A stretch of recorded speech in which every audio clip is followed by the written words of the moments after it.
నమస్తే, నేను ఋషి. సాధారణంగా సంక్రాంతి పండగ కోసం ఎదురు చూస్తూ ఉంటాం ఏడాదిగా. సంక్రాంతి పండగ అనగానే భోగి మంటలు, రేగిపళ్ళు, పూలు, పిండి వంటలు వీటన్నిటితో ఎంజాయ్ చేస్తాం. కానీ ఈ పండగకి మరో స్పెషాలిటీ ఉంది. తెలుగు సంస్కృతి, సంప్రదాయాలు, వేషం, భాష వీటన్నిటికీ ఎనలేని గౌరవాన్ని ఇచ్చే నందమూరి హీరో నందమూరి బాలకృష్ణ గారు గౌతమిపుత్ర శాతకర్ణితో తెలుగు ప్రజలను అలరించడానికి సంక్రాంతికి సిద్ధమైపోయారు. మన ముందుకు వచ్చేస్తున్నారు. ఆ సినిమా విశేషాలు, ఇంకా మరిన్ని విశేషాలు మనతో పంచుకోవడానికి నందమూరి బాలయ్య మనతో ఉన్నారు. ఎన్టీవీతో అనేక విషయాలు షేర్ చేసుకోవడానికి సిద్ధంగా ఉన్నారు. బాలకృష్ణ గారు నమస్కారం. ముందుగా కంగ్రాచులేషన్స్ అండి. మీ అభిమానులకి ఒక మరుపురాని చిత్రాన్ని ఇస్తూ ఈ సంక్రాంతి గుర్తుండిపోయేలా మీరు వస్తున్నారు. సో ముందుగా దానికి మీకు అభినందనలు తెలియజేస్తూ, సార్ 99 సినిమాలు అయ్యాక 100వ సినిమా గురించి ఎలా ఉంటుందని విపరీతమైన expectation. Mass super star. So జనాలందరూ ఆ మాస్ మసాలా కోసం ఎదురు చూస్తూ ఉంటారు. ఆ సందర్భంలో మీరు చాలా కథలు విన్నారు. సో క్రిష్ ఈ కథ తీసుకుని మీ దగ్గరికి వచ్చే ముందు ఎలాంటి కథ చేద్దామని మీ మనసులో ఉండేది? అంటే జనరల్గా ఉంటుంది, ఎవరికైనా ఒక మైల్ స్టోన్ రీచ్ అవుతున్నప్పుడు ఒక బాధ్యత, అలాగే ఒక టెన్షన్. అంటే అభిమానులు ఎంతోమంది ఎదురు చూస్తుంటారు, అలాగే ప్రేక్షక దేవుడు కూడా. ఎందుకంటే ఇది ఒక 100th పిక్చర్ కాబట్టి. సో అటువంటి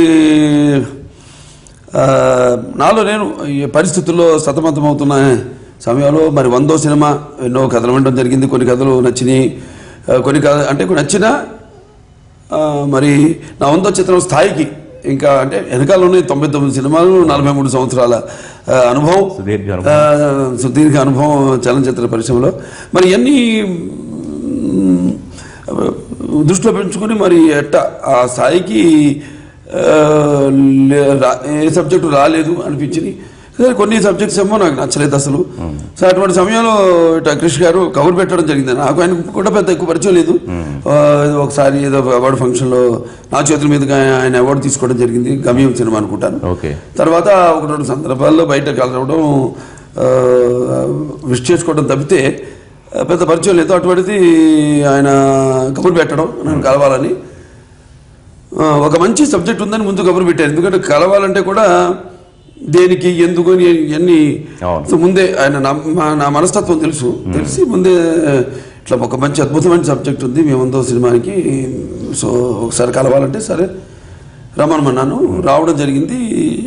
ఈ సినిమా గురించి చెప్పడం జరిగింది, గౌతమిపుత్ర శాతకర్ణి అని. సరే ఎందుకో మరి కాకతాళీయమో యాదృచ్ఛికమో అమరావతి అక్కడ రాజధాని నిర్మాణం శరవేగంగా జరగడం, మన ఆంధ్ర రాష్ట్ర రాజధాని. సరే ఎందుకో మా నాన్నగారు కూడా ఒకప్పుడు చేయాలనుకున్నా, నాకు తర్వాత తెలిసింది, నాకు ముందు తెలియదు. ఓకే, నాన్నగారి సంకల్పం లేకపోతే దైవ సంకల్పం అన్ని కలిసి సినిమాకి.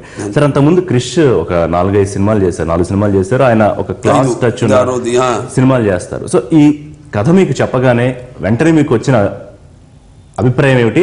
ఫైనల్ గా ఆయన పూర్తి చేస్తారన్న నమ్మకం మీకు మొదటి దశలోనే ఉందా కథ చెప్పిన వెంటనే? అంటే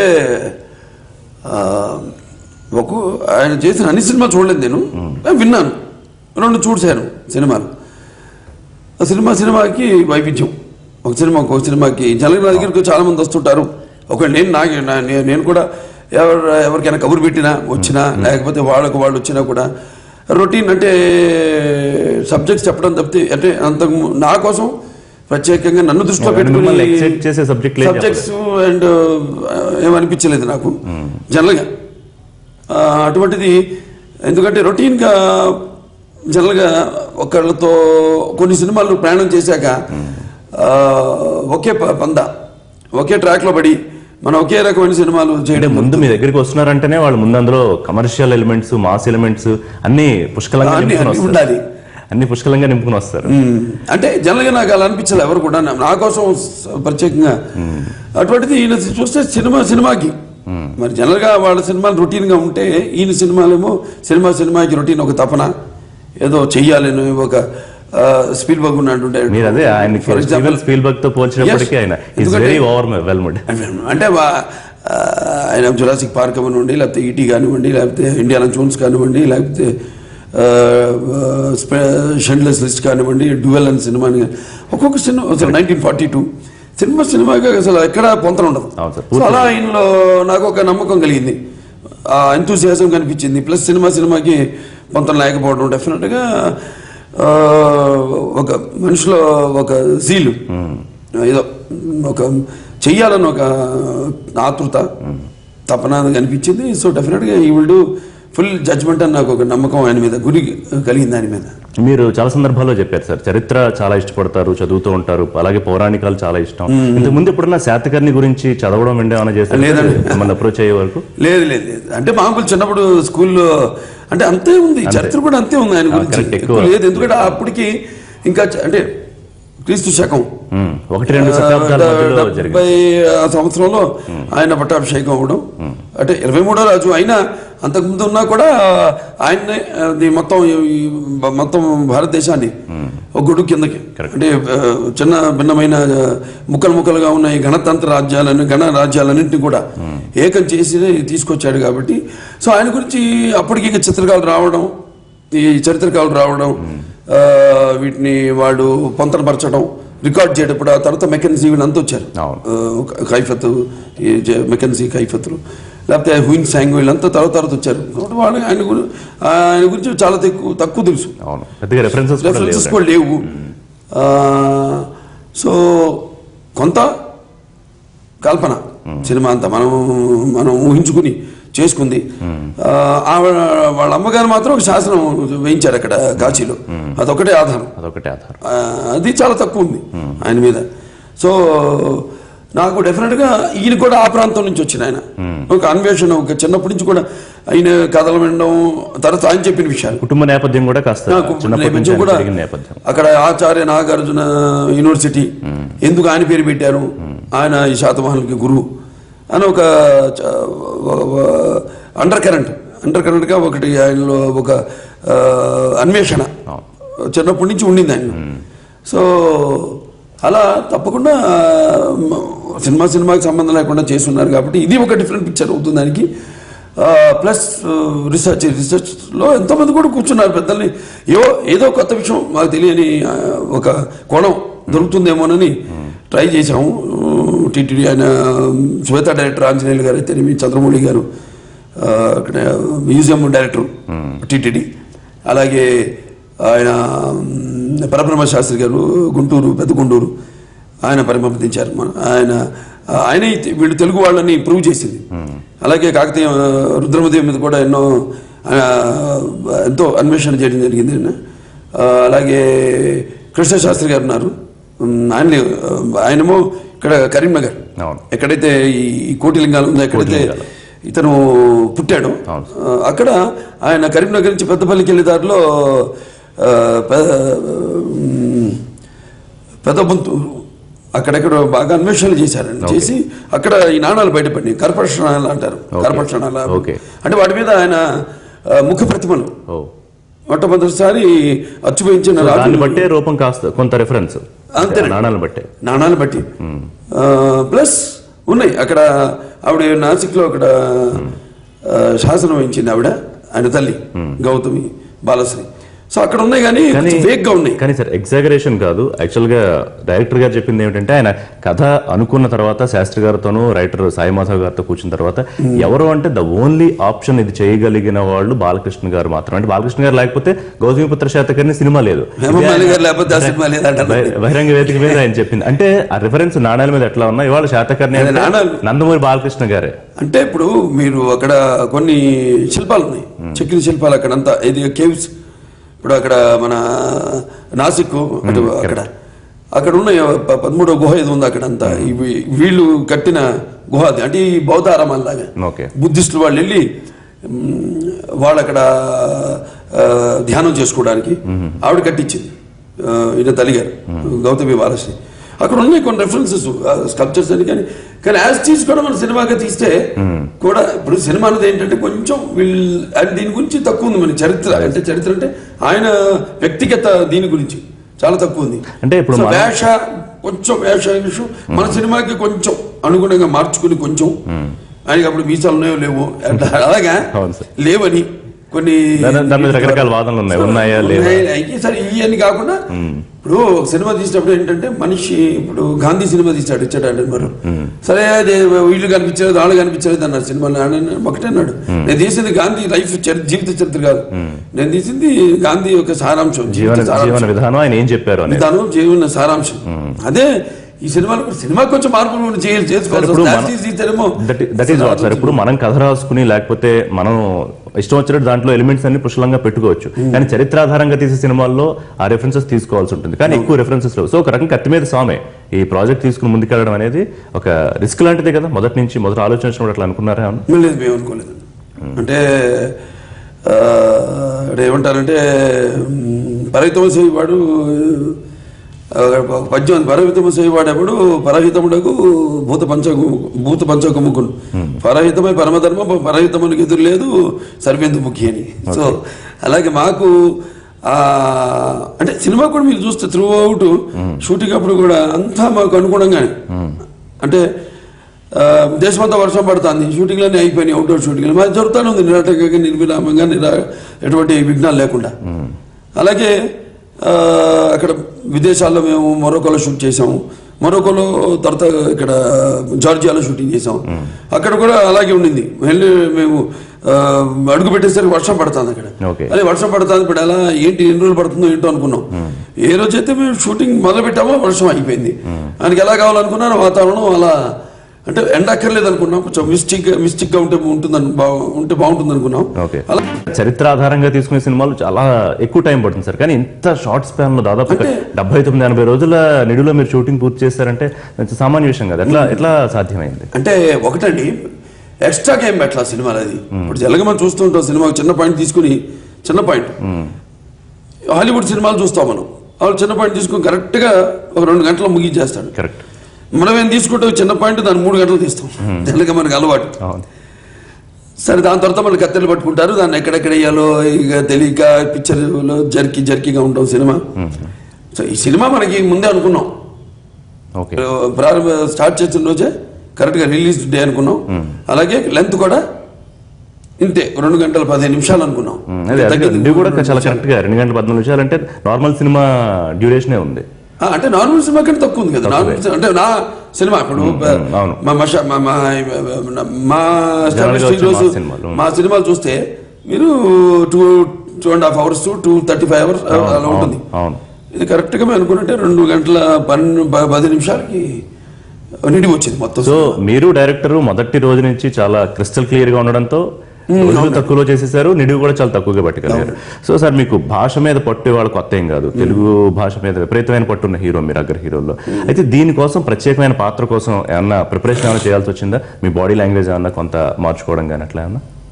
అంటే జనరల్గా ఏంటంటే నాన్నగారి ఇన్ఫ్లుయెన్స్ ఎంతో కొంత ఉంటుంది. ఇన్ఫ్లుయెన్స్ అంటే ఇండైరెక్ట్ గా ఆర్ డైరెక్ట్ గా ఏదన్నా కానివ్వండి, ఎందుకంటే ఒకటేమో ఆయన పెట్టగా రక్తమే ప్రవహిస్తుంది కాబట్టి ఆ కళామ తల్లి చలన్ దీవెనలుగా నేను ఒక ఆర్టిస్ట్గా ఎస్టాబ్లిష్ అయ్యాను. సో అది ఆయన సినిమా రాముడు కృష్ణుడు ఇవన్నీ చేశారంటే డెఫినెట్గా ఆయనే వచ్చేస్తే ఆటోమేటిక్గా. అలాంటిది మరి ఇదేమో ఆయన చేయని క్యారెక్టర్, ఆయన చేస్తుంటే అలా ఉండేది అన్నది ఒకటి క్వశ్చన్ మార్క్ నాకు. రెండోదేమో నాకుగా నేను కొత్తగా ఇదో కొత్త ఫీలింగ్, నాకు కొత్త ఎక్స్పీరియన్స్. నాకు నేను ఆవిష్కరించుకోబడ్డాం. అంటే నేను ఇండివిజువల్గా నాలాగా నేను చేస్తే ఎలా ఉంటుంది అని. సో అలా 2 సైడ్స్ చూస్తారు మీరు ఆ సినిమాలు. అంటే సాధారణంగా మీలో ఉండే ఒక ఏమంటారు రౌద్రం లేకపోతే ఆవేశం అవన్నీ కూడా ఈ క్యారెక్టర్ కొంచెం హెల్ప్ అయి ఉంటాయి సాధారణంగా. కళ్ళల్లో రౌద్రం కనిపిస్తూ ఉంటుంది. మళ్ళీ అందరికి ఫ్యాన్స్కి అయితేనేమి ప్రేక్షకులు వాళ్ళు కోరుకునేవన్నీ ఉన్నాయి సినిమాలు, అలా అన్ని కుదిరినాయి బాగా సినిమాలు. ఒక రకంగా ఆ మొదటి ప్రయాణం నుంచి ఆవహించినట్టు అయిపోయిందా సార్? అంటే గౌతమిపుత్ర శాతకర్ణి పాత్రధారుడిగానే మీరు కంటిన్యూ అవుతూ వస్తున్నారు అనుకుంటా అప్పటి నుంచి. ఎందుకంటే ఎక్కడ మీరు బయట మాట్లాడుతున్నా ఎగ్జాక్ట్లీ పరకాయ ప్రవేశం మాట కానీ లేకపోతే బాడీ లాంగ్వేజ్ కానీ కంప్లీట్ గా చేంజ్ ఓవర్ బాలకృష్ణ కనిపిస్తున్నారు. సో సార్, ఈ నేపథ్యం తీసుకున్నప్పుడు సంగీతం చాలా ముఖ్యం. అంటే ఆ రోజుల నాటి ఫీల్ తీసుకురావాలి. సో చిరంతన్ భట్ గారిది ఎట్లా అనిపించింది మీకు? ఇన్స్ట్రుమెంట్స్ అవి కూడా అంటే మరీ కొత్త వాడడానికి కమర్షియల్ సాంగ్సే. అంటే కమర్షియల్ అంటే ఎలా ఉంటామంటే ఇప్పుడు కమర్షియల్ అర్థం లేదండి. సినిమా హిట్ అయితే ఆర్థికంగా అది కమర్షియల్ అంటాం, అది ఎటువంటి సినిమా అయినా కానివ్వండి కమర్షియల్ నిర్వచనం ఉంది. చిన్న సినిమా పెద్ద సినిమా అని జనానికి తేడా లేదు. కానీ ఇప్పుడు అసలు ఒక సినిమా చూసేటప్పుడు ఆడ మగాని తేడా కానీ, లేకపోతే దానికి అది తారతమ్యాలు కానీ, లేకపోతే పండిత పామరాది పట్టుబుడుపులు కానీ, లేకపోతే భాషా భేదం. అంటే ఇప్పుడు చూస్తున్నాం మనం, భాషా భేదం అనేది ఈ సినిమాతో మనకి వస్తుంది. ఎందుకంటే ఇది ఒక తెలుగువాడి కథే కాదు, ఒక మన దేశం, మన భారత జాతికి సంబంధించిన కథ ఇది. సో అలా అన్నప్పుడు అంటే జనరల్గా అటువంటి జాగ్రత్తలు అంటే మేము ఒక క్యారెక్టర్ పరగా ప్రవేశం చేసేటప్పుడు కొంచెం బయట ఉంటుంది. జనరల్గా మేము ఎవరన్నా మేము కలుసుకున్నప్పుడు కానీ ఆవేశం, ఆంగికం మారుతుంది, కొంచెం మారుతుంది. అండ్ జనరల్గా ఈ సినిమా షూటింగ్ అప్పుడు మాత్రం ఎక్కువగా నేను తీసుకునే ప్రత్యేకతలు ఏమి లేవు. కానీ నాకు ఇంకొక అడ్వాంటేజ్ ఏంటంటే జనరల్గా బాడీలోనూ కూడా మోల్డింగ్ వచ్చేస్తుంది ఆటోమేటిక్. క్యారెక్టర్ని బట్టి నేను ఎంత ఎక్సర్సైజ్ ఏ సినిమాకి చేసినా ఒకటే ఎక్సర్సైజ్ కానివ్వండి, తీసుకునే తిండి కానివ్వండి. అవును సార్, ఈ సినిమాకి ఏదో రైస్ మీరు చాలా కాలం తినలేదని అంటారు, కరెక్ట్ అంటే కొంచెం ప్రత్యేకమైన ఆహారం తీసుకున్నారా? రైస్ కంప్లీట్ అండ్ చెప్తాం, బాడీ మోల్డింగ్ కూడా ఉంటుంది మాకు. ఇప్పుడు రాణగారికి ఎలా అయితే దుర్యోధన వేస్తే ఉస్తాద్ లాగా, అలాగే కృష్ణుడు వేస్తే ఎంత సౌమ్యంగా ఫెమినిటీ ఉండి కొంచెం, అలాగే కన్నుడు వేస్తే ఎంత ఉందాగా బాడీ కూడా మోల్డ్ అవుతుంది కదా ఆయనకి. అలాగే నాకు కొంచెం ఇన్ఫ్లుయెన్స్ ఉంటుందండి మెంటలీ. సో అది కూడా ఏమన్నా అంటే రిఫరెన్స్ కోసం ఇప్పుడు మీరు కొత్తగా చూడక్కర్లేదు, కానీ మళ్ళీ నాన్నగారి సినిమాలు ఒకసారి ఏమన్నా చూడడం జరిగిందా ఈ పాత్ర అనుకున్న తర్వాత? లేదండి, ఏం లేదు. ఇప్పుడు ఆయన సినిమాలు చూస్తాను కాబట్టి, అంటే జనరల్గా చూసేది ఆయన సినిమాలు, ప్రత్యేకించి నేను ఇక వేరే పలానా సినిమా అంటూ చూడడం జరగలేదు. సో హేమాలిని గారు 50 ఏళ్ల తర్వాత అనుకుంటా మళ్ళీ అప్పట్లో నాన్నగారితో చేశారు, మళ్ళీ ఇప్పుడు చేశారు. అదే కాకతీయలో యాదృచ్ఛిక చాలా జరిగినాయి ఈ సినిమాలు. ఆవిడ ఫస్ట్ పిక్చర్ పాండవనవసంలో పాట చేయడం, మళ్ళీ నా 100 సినిమాలో ఆవిడ చాలా రోజులు విరామం తొరత. కరెక్ట్, విరామని చెప్తాను ఆర్టిస్ట్కి ఇప్పుడు, ఎందుకంటే no retirement for an artist. So అలాంటిది ఆవిడ మేము అడగగానే కూడా ఆవిడ చాలా రీసెర్చ్ కూడా తెలిసింది. ఆవిడ కూడా నేను వెంటనే ఏదో అడగానే ఆవిడ షీస్ ఆల్సో, ఎంతో మంది అమ్మాయిలు ఉన్నారు ఆవిడ కూడా. సో స్టిల్ ఎంత దూరంగా ఉన్న సినిమాలకి ఆవిడంటే she's a known personality, known star ఇప్పటికీ. సో ఆవిడ కూడా రీసెర్చ్ చేసి కొంచెం సైట్స్కి అది వెళ్ళి, శాతకర్ణి సైట్స్ అవి వెళ్ళి అన్నీ తెలుసుకుని, మళ్ళీ తల్లికి అంటే పేరు పెట్టుకున్న ఏకైక మనిషి అని చెప్పాలి. చక్రవర్తి రాజు పక్కన పెడితే ఎవరు లేరు ప్రపంచం. సో అంటేనే ఆవిడ ఒక గౌతమి బాలశ్రీ ఆవిష్కరింపబడింది ఆవిడ నుంచి. అంటే ఆవిడ వెంటనే ఆ క్యారెక్టర్ను ఒప్పుకోవడం, ఆవిడ చేయడం. ఎందుకంటే ఆవిడ లేకపోతే డెఫినెట్గా సినిమా ఉండేది కాదు నా వరకు. అంటే మొదట్లో సార్ సినిమా ఇలా మీరు ఉగాది నాడు అనౌన్స్ చేసినప్పుడు భారీ అంచనాలు అప్పుడే మొదలైపోయాయి. అంటే ఒక కొత్త పాత్రలో వస్తున్నారు బాలకృష్ణ అని. ట్రైలర్ చూసిన తర్వాత అది ఆకాశమే హద్దుగా వెళ్ళిపోయింది అంచనాలు. సో ఫ్యాన్స్ సంతృప్తి చెందుతారా పూర్తిగా? ఎందుకంటే ఒక డ్యూయట్ కూడా కనిపిస్తోంది శ్రేయ గారితో. సో ఆమె గురించి తర్వాత వాళ్ళకి కావాల్సిన అన్ని ఇందులో ఉన్నట్టేనా? మొత్తం అన్నీ ఉన్నాయండి. సో అంటే ఇది ఈ సినిమానే పెద్ద ట్రావెలింగ్. అంటే ఎలాగైతే శాతకర్ణి చేశాడు, గౌతమి శాతకర్ణి చేశాడు ట్రావెల్, అంతే కదండి. ఎక్కడో ఇక్కడ కోటిలింగాల్లో పుట్టి అక్కడి నుంచి అదే శాతవాహనులకి సింహద్వారం, అక్కడి నుంచి కొండాపూరి లేడు మెదక్, అక్కడి నుంచి అమరావతి పక్కన మళ్ళీ శ్రీకాకుళం కూడా, అది కూడా అక్కడి నుంచి కూడా కొన్ని రోజులు ఇది మన మోపుదేవి అమినిగడ్డ, మళ్ళీ అక్కడి నుంచి అక్కడి కోటూరు అని ఉండేది అక్కడ. That was the main port. అప్పటికి ఇంకా మచిలీపట్నం బందర్ డెవలప్ కాల. సో మెయిన్గా అక్కడ మనకు ఉండేది ఇది, ప్లస్ ఆ తర్వాత అక్కడికి వెళ్ళాడు ఆయన ప్రతిష్టానపురం, అక్కడి నుంచి. సో ఇదంతా జర్నీ. అలాగే మాది కూడా అనుకుంటే అప్పుడప్పుడు ఇంత పెద్ద జర్నీ అక్కడ స్టార్ట్ చేసి అనౌన్స్మెంట్ అమరావతిలో, అక్కడి నుంచి మళ్ళీ టీజర్ నుంచి ట్రైలర్ నుంచి ఇప్పుడు ఇవాళ ఆడియో నుంచి ఇవాళ సినిమా దాకా చేరుకున్నాం అనుకున్న టైంకి స్కెడ్యూల్.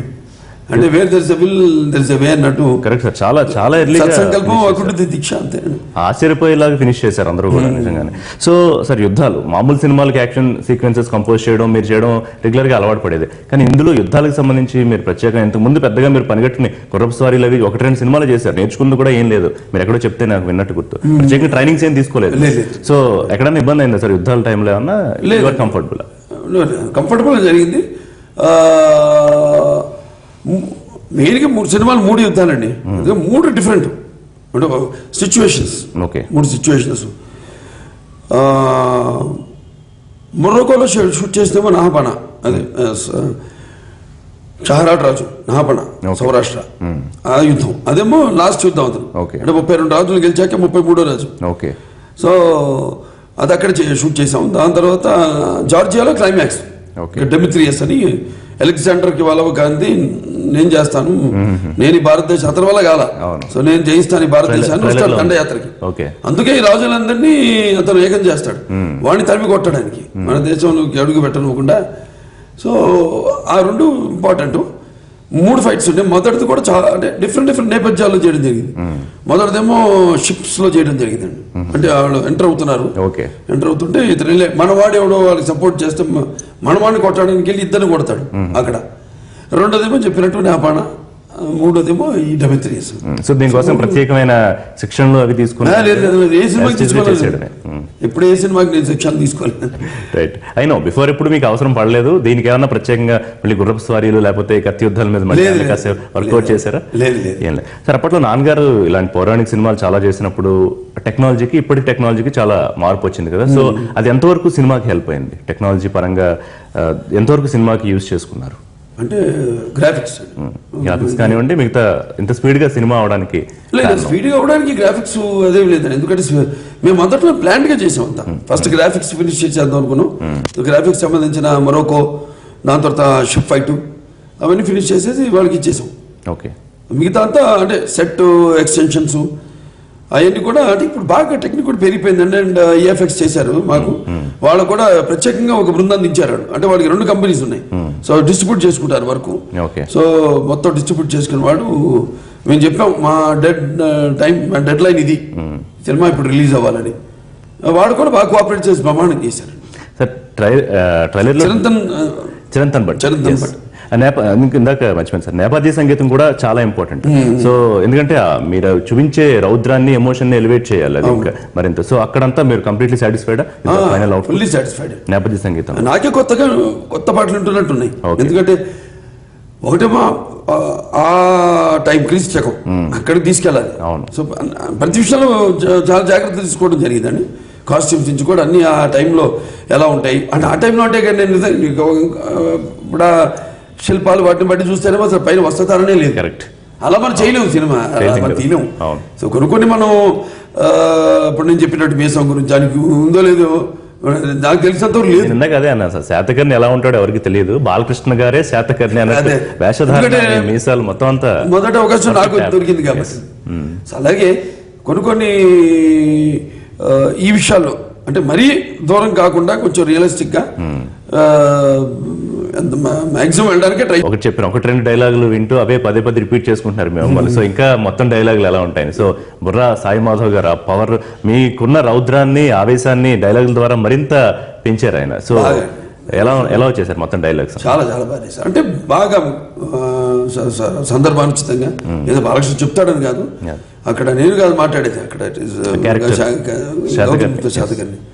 సో అక్కడ మా సందర్భాలు ఇతనే అంటాడు, ఎవడు మన ఈ నహపాన మీది బడుగు జాతిరా అని. అంటే ద్రవిడులు కదండి, ఇక్కడి నుంచి వచ్చారు కదా, సౌత్ నుంచి.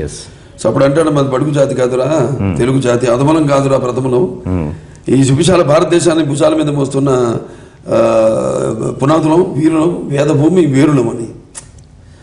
అలాగా చాలా అద్భుతంగా సన్నివేశం తగ్గట్టుగా అనుకోకుండా, మేమేదో మన కోసం కాకుండా అలా ఇంకొక వీళ్ళు వస్తున్నప్పుడు వాడు ఓ రాజు వెన్నుపోటు పొడుస్తాడు.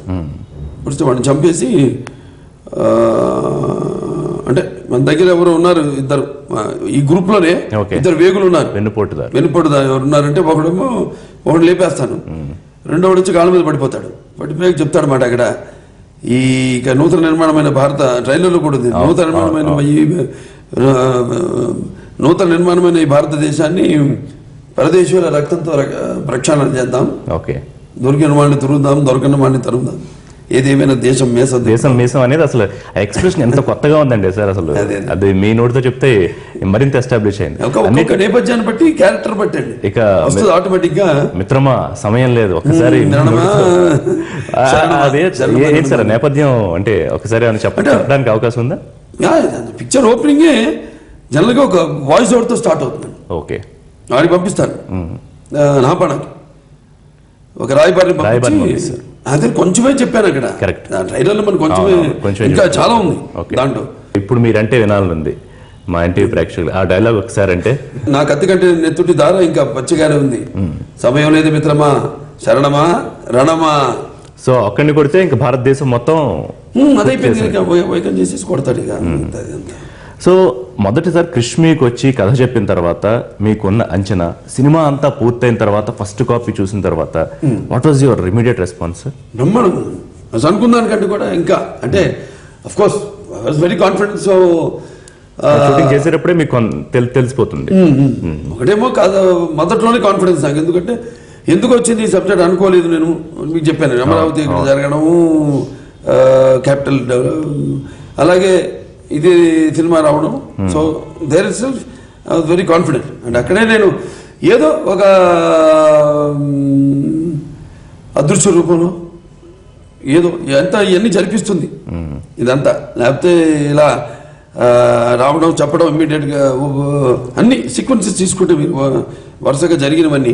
అంటే నేను చెప్పినట్టు మా ప్రయాణం ఈ సినిమా కోసం అమరావతిలో అనౌన్స్మెంట్ చేయడం, రావడం, మన కోటిలింగాలు కూడా వెళ్ళాం మేము. కోటిలింగాలు టీజరు, విజయదశమికి మొదటి ట్రైలర్. సో అన్ని చాలా పక్కగా ప్లాన్డ్ గా. సో శ్రేయ పాత్ర గురించి సార్, అంటే తను మీకు ప్రియురాలు, వైఫ్ అంటే ఒక తర్వాత ఇంకొక త్యాగం చేసిన తల్లిగా కూడా ఉందా? మీరు ఒక బిడ్డని ఇచ్చేసే ఒక డైలాగ్ కనిపిస్తుంది ట్రైలర్ లో. అంటే మనం అంటాం కరణేష్ మంత్రి భోజేషు మాత శైనేశ్వరంబ రూపేష్ లక్ష్మి క్షమయాధరితిరానంటే ఆ క్యారెక్టర్ లో అన్ని కోణాలు, తల్లి, ఓ ప్రియురాలు, ఒక అత్తకి కోడలు, ఒక భర్తకు భార్య, అన్ని కోణాలు చాలా అద్భుతంగా చేసింది. అంటే పాత్ర అంత బాగుంది కాబట్టి ఆర్టిస్ట్ గానే ఉందండి. మంచి పాత్ర దొరికితే సరైన ఆర్టిస్ట్ పడితే పడాలి. కాస్టింగ్ చాలా ఇంపార్టెంట్. మళ్ళీ ఎంఎల్ఏ గారు ఉన్నారు, అదే ఎంఎల్ఏ గారు లేకపోతే ఉండేది కాదు సినిమా, ఉండేది కాదేమో కాదు. కృష్ణ గారు అంటారేమో గారు. అంటే మొదట్లో కూడా అదే ఫస్ట్ అని అడిగింది తల్లి ఎవరని అడిగారు. అడిగితే ఇంకెవరిని అనుకో, ముందు కథ మీరు ఓకే అంటే అప్పుడు దాని మీద కూర్చుందాం అన్నారు. మీరు ముందు ఆలోచించాల్సింది నేను సరే మీరు అన్నట్టు ఆయన అన్నారు కదా చేయగలిగిన ఆర్టిస్ట్ లేకపోతే శాతకర్ణి లేదన్నారు ఆయన, ఒకటే స్టేట్మెంట్. అది పక్కన పెడితే ముందు తల్లి గురించి ఆలోచించుకు రావాల్సింది మీరు అన్నారు. ఆయన కొంచెం బుర్ర కొప్పున్నాడు, ఆయనకు అర్థం కాదు. తల్లి ఎవరన్నాను అంటే 2 రోజులు టైం తీసుకున్నాం. టైం తీసుకున్న తర్వాత మళ్ళీ ఆయన వచ్చి హేమమాలిని గారు అయితే బాగుంటారేమో అనుకున్నాను. కరెక్ట్ గా నేను అదే అనుకుంటున్నాను. రెండో వ్యక్తి ఎవరు రాలేదండి మా మస్తిష్కంలో. కరెక్ట్ అండి, చాలా బాగుంది. ఇప్పుడు ప్రయత్నాలు మొదలు పెడతాం. ఇక దొరకాలి ఆవిడేమో సినిమాలు వదిలేసి ప్రెసిడెంట్ పార్లమెంట్ ఇప్పుడు ఎలా అన్నది ఆయన కూడా అతి కష్టం మీద అపాయింట్మెంట్ దొరికి వినడం తర్వాత చెప్పారు. ఆవిడ కూడా రీసెర్చ్ చేసి ఒక ఆర్టిస్ట్గా తపన. సో సార్ బ్రహ్మాండంగా దాంట్లో ఆ కొడుకుని యుద్ధాన్ని తీసుకెళ్తాడు. ఆయన అంటాడు మిగతా రాజుల కొడుకులందరూ యువరాజులందరూ కూడా బందీలు ఉంచి నీ కొడుకుని తీస్తా, నీ కొడుకు తీసుకొస్తే వీళ్ళని వదిలేస్తాను, నిన్ను చంపుతా, నీ కొడుకున్న బానిసగా అంటే పాదం కింద పీఠంగా వాడుకుంటానంటాడు. అంటే ఆ పరిస్థితుల్లో ఇప్పుడు ఆవిడకి తెలిసి అంటుందన్నమాట. ఒక కొడుకేమో కడుపులో పడగానే యుద్ధానికైనా బయలుదేరారు, ఇప్పుడేమో రెండో బిడ్డని సరాసరి యుద్ధ భూమికే తీసుకెళ్తున్నాను, మీరు మనిషి అయినా అంటారు. చాలా బ్యూటిఫుల్. ఇప్పుడు అంటాడు మాట, చూడు నేను నువ్వు 9 మాసాలు మోసి నీ బరువు దించేసుకున్నావు, కానీ నేను నా ప్రాణం ఉన్నంత వరకు ఈ బరువు నువ్వు మోయాల్సి ఉంటుంది.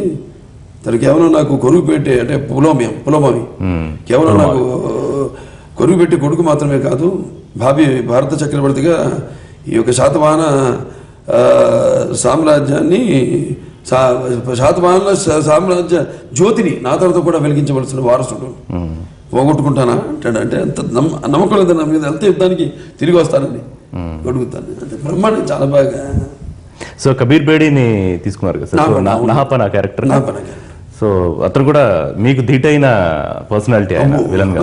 కబీర్ బేడీ పర్ఫార్మెన్స్ కూడా తప్పన కూడా మొదటి రోజు నేను చేశాను, ఈ షార్ట్ చెప్పాను, ఆ డైలాగ్ అని తీస్తున్నారు. ఆయన అప్పటిదాకా ఏదో క్లోజ్అప్స్ తీశారు, డైలాగ్ ఇంకా తీలాయింది. నేను రెడీ అయిపోయి వెళ్ళిపోయాను. ముందు ఫస్ట్ డైలాగ్ ఇది పెట్టి తీశారు.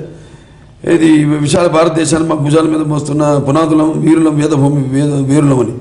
అది చూశాడు. ఆయన చూసి ఇమీడియట్ పాపం డైరెక్టర్ గారితో నేను ఇవాళ వదిలేండి, నేను వెళ్తాను, రూమ్కి వెళ్తానని. ఏంటంటే వెళ్తాను, రేపు తీసుకోండి నా షాట్లు. అంటే మీ డైలాగ్ ఫోర్స్ చూసి ఆయన ఫోర్స్ చూసి కంగారు అంటే ప్రిపేర్ కావాలా. ఓకే, ఇప్పుడు క్యారెక్టర్ ఆవేశం అంతా ఎలా తెలుస్తుంది, చేసే ఆర్టిస్ట్ వచ్చి కరెక్ట్ చేసి అంటే మనం వెళ్ళిపోతాం పరకాయ ప్రవేశం. సో ఇప్పుడు రేపు తీసుకోండి ఆ షాట్లు అనేది అంత పెద్ద ఆర్టిస్ట్ అంటే చెప్పేది ఆర్టిస్ట్.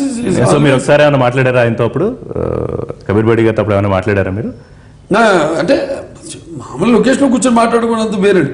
అంటే మొదటి రోజు ముందు మేము కలుసుకున్నప్పుడు ఇంట్రడక్షన్, అంతకుముందు ఆయన కలవలా, ఆయన ఎవరు తెలుసు బట్ అంతవరకు ఆయన కలవలేదు. తర్వాత హాయ్ బాయ్ అంతవరకు ఆ రోజు మొదటి రోజు. మరుసటి రోజు మాత్రం ఆయన డైరెక్టర్ గారి దగ్గర చెప్పాడండి. ఆ డైరెక్టర్ గారు అడిగారండి, ఏంటి కొంచెం కళ్ళు ఎర్రగున్నాయి, ఏంటి సరిగ్గా నిద్ర పట్టినట్టు లేదంటే, ఎక్కడ నిద్ర బాబు, రాత్రి కూర్చుని ప్రిపరేషన్ సరిపోయింది నాకు అంటే ఎలా పర్ఫామ్ చేయాలి, బాడీ లాంగ్వేజ్ అటు చూశాను నేను. సో తెలుస్తుంది అక్కడ. సో ఇప్పుడు నేను మొత్తం విషయం అర్థమైపోయింది, మొత్తం అర్థమైపోయింది. ఇంటెన్సిటీ క్యారెక్టర్ది, ఆయన ఎలా రియాక్ట్ అవ్వాలి దానికి అన్నది. అలాగే ఇప్పుడు ఇవ్వండి నాన్నగారు ఈయన అశ్వరంగ గారు ఎలా దుర్యోధనుడు, ఈయన భీముడు చేస్తే ఆయన దుర్యోధనుడు అలా. సో సార్ జానపదం చేసేసారు, పౌరాణికం చేశారు, సోషియో ఫ్యాంటసీ చేశారు, సోషల్ మూవీస్ చేస్తూనే ఉన్నారు. సో చరిత్ర నేపథ్యం కూడా తీసుకుని సినిమాతో చేయడంతో మొత్తం అందుకే అంటున్నా చరిత్రతో. సో సంతృప్తి చెందారా నటుడిగా? అంటే ఇంకా చాలా చేయాల్సి ఉంది తర్వాత, బట్ ఇప్పటి వరకు 100వ సినిమా మైలురాయిగా ఈ సినిమా చేయడంతో సంతృప్తి చెందారా? అన్ని జానర్స్ కవర్ చేసినట్టు అయిందా? అంతే కదా, అన్ని జానర్స్ కవర్ చేశాను. ఎవరు లేరు ఇంకా. సో ఐ థింక్ ఇండియన్ సినిమాలో కూడా ఇన్ని జానర్స్ కవర్ చేసిన వాళ్ళు ఎవరు లేరు. సో బాలకృష్ణ శకం మొదలవుతుంది అన్నారు 100వ సినిమా తర్వాత. నాకు కొత్తగా మరిన్ని అంచనాలు పెంచేశారు అభిమానులకి. సో బాలకృష్ణ శకం ఎలా ఉండబోతోంది?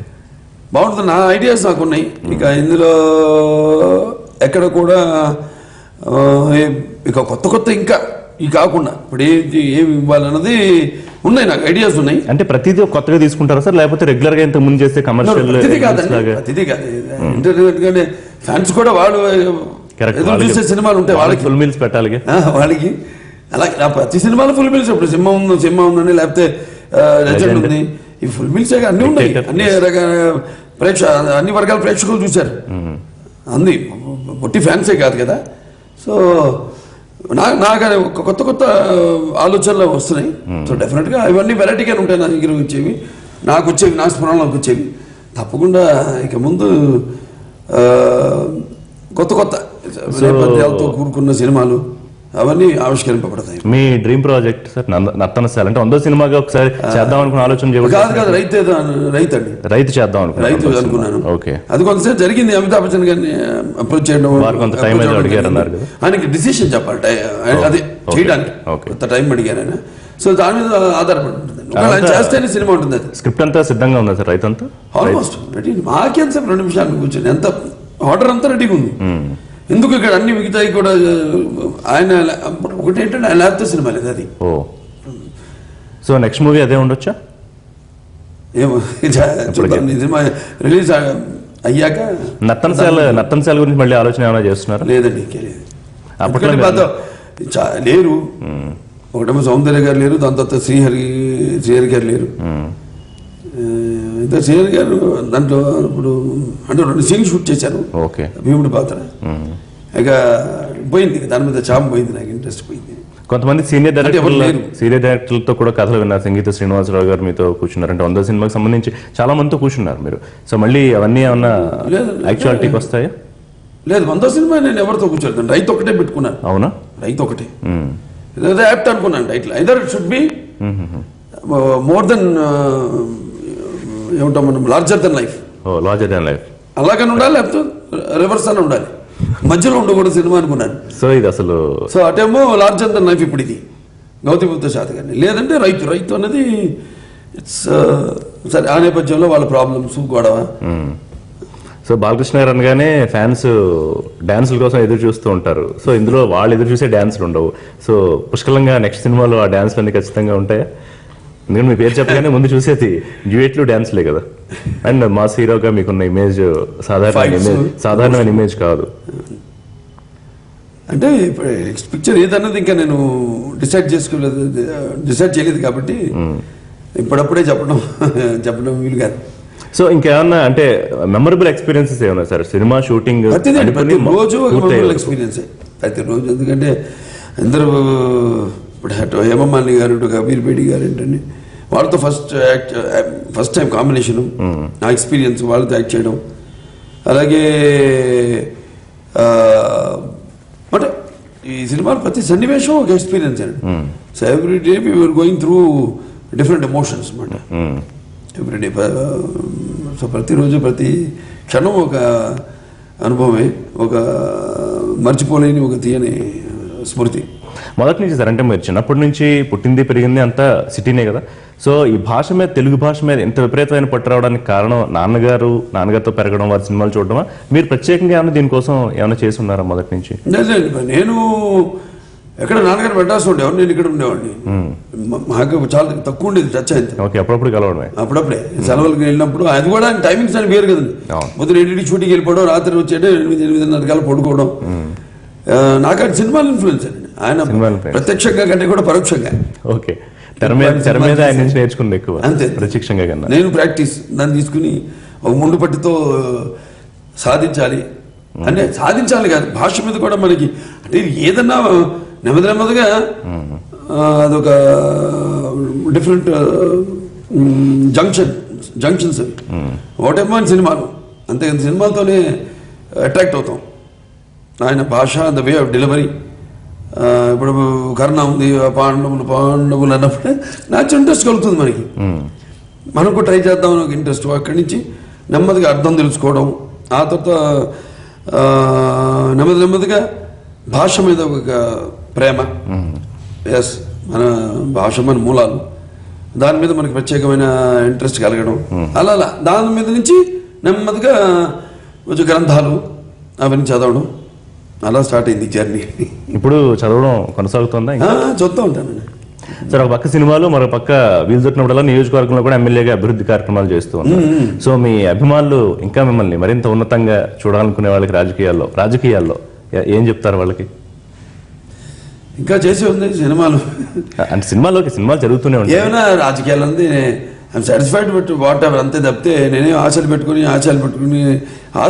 ఏమి రాలేదు. ఏదో ఎందుకంటే మొదటి నుంచి కూడా వాళ్ళ దగ్గర ఏమి ఆశించకుండానే నా అమ్మాయిలు నన్ను అభిమానిస్తున్నారు.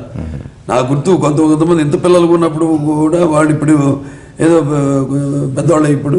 సో అలా అంటే అభిమానం అనేది ఏదో డబ్బుతో కొంటే కొనేది కాదు, లేకపోతే ఎటువంటి ప్రలోభాలకి లొంగేది కాదు. కాబట్టి సో ఇవాళ నా ఫ్యాన్స్ ఉన్నారంటే వాళ్ళు నాకు తెలిసి వరకు ఏం ఆశించకుండా, వాళ్ళ గురించి ఏం ఆశించకుండా, ఎందుకంటే నా మెంటాలిటీ కూడా తెలుసు వాళ్ళకి. వాళ్ళు నాతోనే పెరుగుతున్నారు. నేను చెప్పా కదా, ఎంత పిల్లలుగా ఉన్నప్పటి నుంచి తెలుసు. ఏమనిపిస్తుంది సార్ అంటే మొదటి సినిమా మీరు స్క్రీన్ మీద చూసుకున్నప్పుడు, యాక్ట్ చేసినప్పుడు స్క్రీన్ మీద చూసుకున్నప్పుడు అనుకున్నారా ఇంత ప్రయాణం ఉంటుంది, ఇంత స్థాయికి అభిమానులు సంపాదించుకుంటారు, కోట్లాది అభిమానులని? ఆ వేళ మధ్యలో ఎప్పుడైనా అనిపించిందా మీకు ప్రయాణం? అంటే డెఫినెట్గా నాన్నగారి అభిమానులు, ఆ తర్వాత అది మా చిన్నప్పటి నుంచి ఉండిందండి. చిన్నప్పటి నుంచి మేము మెడ్రాస్ వెళ్ళేవాళ్ళం. మెడ్రాస్ వెళ్తేనేమో అంటే అభిమానులు ప్లస్ తిరుపతి వెళ్ళేవాళ్ళు యాత్రికులు, ముందు ఇక్కడ రావడం, బస్సులో ముందు ఇక్కడికి వచ్చేవాడు, లేకపోతే అక్కడన్నా దర్శనం చేసుకుని ఇక్కడికి వచ్చేవారు ఇది దర్శించుకోవడానికి. సరే మాకేమో అసలు టైమే దొరికేది కదా ఆయనతో. ఎందుకంటే మేము పెరిగిందంతా ఇక్కడ హైదరాబాద్లో, ఆయన అక్కడ మెడ్రాస్లో. ఎప్పుడన్నా ఇక్కడ ఎన్టీఆర్ ఎస్టేట్ ఐ కన్స్ట్రక్షన్స్ పర్యవేక్షణకు ఆయన వచ్చినప్పుడేమో ఆయనంతా ఫాస్ట్ రావడం, పొద్దున రావడం, ఈవినింగ్ కల్లా, లేకపోతే ఒక రాత్రి ఉండి వెళ్ళిపోవడం, అన్ని ఇన్స్ట్రక్షన్స్ అన్ని చేసేవాళ్ళు, వెళ్ళిపోయారు ఆయన. సో కొంత అంటే ఒకటేమో అంటే ఎస్ ఇది నాకు అంటే నాకున్న ఇంట్రెస్ట్ యాక్టివ్గా మీకు చెప్పా కదా, భాష మీద అయితేనేమి, నాన్నగారి ఇన్ఫ్లుయెన్స్ అయితేనేమి ఉండింది కాబట్టి ఎస్ ఐ వాజ్ కాన్ఫిడెంట్. అంటే రావాలని కాదు కానీ అది నాకు అంటే వచ్చిందని చెప్పుకోవాలి. ఎక్కడో ఇన్హెరెంట్ గా లేకపోతే కూడా సాధ్యం కాదేమో అనిపిస్తుంది. ఆసక్తి ఉండొచ్చు, బట్ అంత ఈజీ కాదు. ఎక్కడ ఈజీ కాదు కదా అమ్మాయిలు సంపాదించడం. ఏదో ఒక ఆర్టిస్ట్ గా ఊరికే మనం అమ్మాయిలు మన ముందు మనం సక్సెస్ అవ్వాలి కదా, దాని తర్వాత కదా మనకి అభిమానులు వచ్చేది. ఏదైనా అభిమానులు అంతా నాన్నగారికి అది స్టార్ట్ చేశారు ఆయన. ఒక హీరో వర్షిప్ అనేది స్టార్ట్ అయింది ఆయనతో. స్టార్ట్ చేయడం కదా, ఆయనతో స్టార్ట్ అయింది. కరెక్ట్. ఎందుకంటే ఆయనకి ఉన్నంత ఫ్యాన్ ఫాలోయింగ్ రెండు వారికి. ఒకటి దేవుడు అంటే ఆయననేమో రూపం చాలా మందికి మనసులో మెదిలేదు. ఆయనే మాస్ హీరోగా కూడా అంత ఇమేజ్, స్థాయి ఇమేజ్ ఇంకెవరికి రాలేదు. సో రెండు రకాలకు కూడా అసాధ్యమైన ఇమేజ్ వారు సొంతం చేసుకున్నారు. సో అదే ప్రయాణంలో మీరు కూడా ప్రయాణం చేస్తూ ఉన్నారు. సో ఇందాక నేను అడిగినట్టు బాలకృష్ణ గారు, ఇక నుంచి మీ సినిమాల్లో గతంలో ఉన్నట్టే డాన్సులు ఇవన్నీ ఫైట్లు అవన్నీ ఉంటాయా, లేకపోతే కంప్లీట్ గా వేరే ధోరణిలో? ఎందుకంటే ఏదో సోషియో ఫ్యాంటసీ ఒకటి, మళ్ళీ చరిత్ర నేపథ్యం ఉన్న సినిమాలు, పౌరాణికాలు చేసే ఆలోచనలు ఉన్నారని నేను విన్నాను. అట్లాంటి ఆలోచనలు ఉన్నాయా? అవునండి, పౌరాణికం జరుగుతుంది, స్క్రిప్ట్ జరుగుతుంది. అది ఎంతవరకు ఏంటంటే ఫైనల్ వర్షన్ వచ్చాక కానీ నేను డిసిషన్ తీసుకోలేను. అలాగే సోషియో ఫ్యాంటసీ కూడా జరుగుతుంది. ఆదిత్య 369 లాంటి సినిమా మళ్ళీ చేసే ఆలోచనలు ఉన్నారని కరెక్టేనా? దానికి ఎట్లా సార్, అంటే కంటిన్యూటీలా ఉంటుందా లేకపోతే అదే సస్పెన్స్ లో ఉందా? సార్, సో ఫైనల్ గా ఈ సంక్రాంతి పండగకి శాతకర్ణి కోసం 1000 కళ్ళతో ఎదురు చూస్తున్న అభిమానులకి ఏం చెప్తారు? మరి ముందుగా అందరికీ నా సంక్రాంతి శుభాకాంక్షలు తెలియజేసుకుంటున్నాను.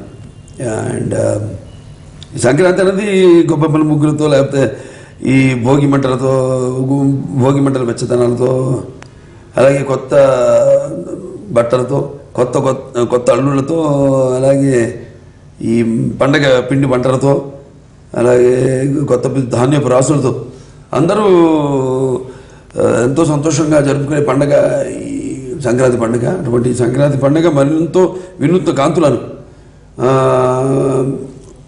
అందరి మీద ప్రసరింపజేయాలని, అందరికీ అష్టైశ్వర్యాలు, సుఖ సంతోషాలు, భోగభాగ్యాలు, కీర్తి ప్రతిష్టలు, శ్రీ సంపదలు, ఆరోగ్యాలు, అలాగే నవగ్రహాల ఆనుకూల్యం ప్రసాదించాలని భగవంతుని కోరుకుంటున్నాను.